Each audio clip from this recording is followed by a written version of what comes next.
Hi everybody and welcome to the channel. In today's video we're going to talk about stamp duty offers that you can't afford to refuse.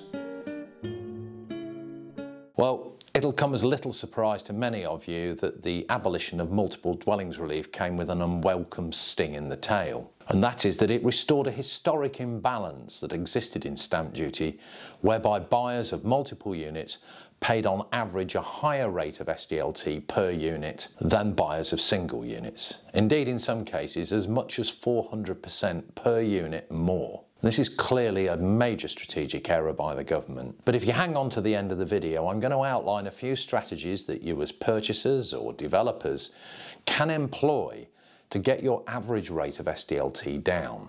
Unfortunately, not as low as multiple dwellings relief. But of course, if you're buying very, very expensive units, possibly even below the rate that you would have got with MDR. So where are we and why are we here? Well, we've made a separate video on multiple dwellings relief and you can watch that. But let's talk now about the considerable tax savings. You see, whilst they abolish multiple dwellings relief, there is still a little thing called the rule of 6. And the rule of 6 says that if you buy 6 or more dwellings in a single transaction, then you can use the non-residential rate. Now, this is clearly advantageous if you're paying surcharges, either the 3% or the 2% or both.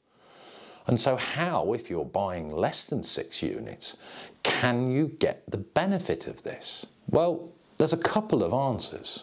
First of all, increase the number of units you're buying, which is straightforward and obvious. It's also probably beyond your reach or beyond your current plans, but you might want to give it consideration. The other way you can do it is to find a friend, or several friends in fact, and what you do is form a syndicate. Now, I'm not talking about the organised crime syndicates that we all see in the movies and on various TV series. I'm talking about a buying group who come together and say, I need to buy 3, somebody else wants to buy 1, somebody else wants to buy 2. Provided your buying syndicate buy together 6 units, then you will get the benefit of the non-residential rate. And for investors, particularly in units over 350,000 each on average, this benefit is quite substantial and always, I would suggest, worth looking for. So I begs the big question in your mind is, well, how do I identify other people who are buying from in the same development or from the same developer? Well, you've kind of given yourself the answer in the question. Why don't you go and ask the developer or the sales agent? Do you know of anybody else who might be interested in buying multiple units, who might be willing to get together with me? Because it'll be to our mutual advantage. They're motivated to sell, and in case of developers, build and sell these units. So they may be likely to cooperate with you. And possibly we'll see the rise of dating sites for multiple purchasers, sort of like a Tinder for people buying multiple properties. Swipe left if you don't like the look of the deal, swipe right if you do. Indeed, our cameraman is pretty much an expert on dating apps, and I can already see him working out how to write this app, even as we're filming. So let's look at some real numbers. Tony's buying 3 apartments from a developer at £350,000 each. With MDR, he would have paid £46,500 in total.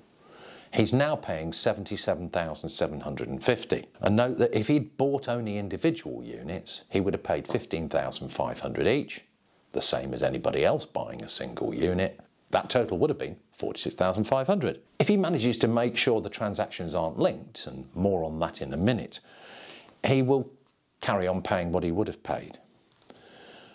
But his friend Frank, who is sitting across the sales office, is in a similar position.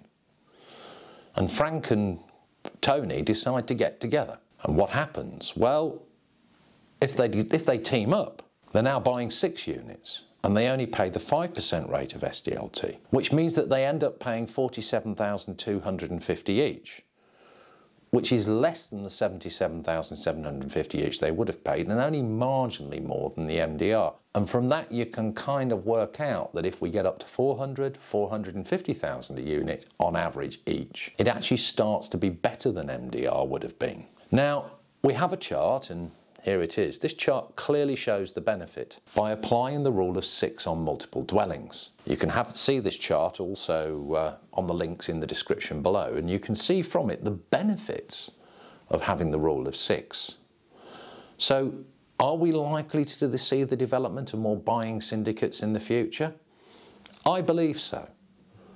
And a little bit of decent accountancy and legal advice can allow you to structure a syndicate to make sure that you minimise the commercial risks involved in syndication whilst maximising the tax benefits. And the irony here is that certainly in the higher end properties, the abolition of multiple dwellings relief may well actually lead to a fall in the tax take for HMRC as buying syndicates and other buying groups emerge to take advantage of it. So what should you do next? Well, if you're interested in learning more about this and how the rule of 6 operates, feel free to contact us. We'd be more than happy to explain how it could be applied generically or indeed in your particular circumstances. And remember, if you've bought 6 or more properties and paid full residential SDLT and surcharges, then we can help you get a refund. Click on the links below and we'd be more than happy to help you out.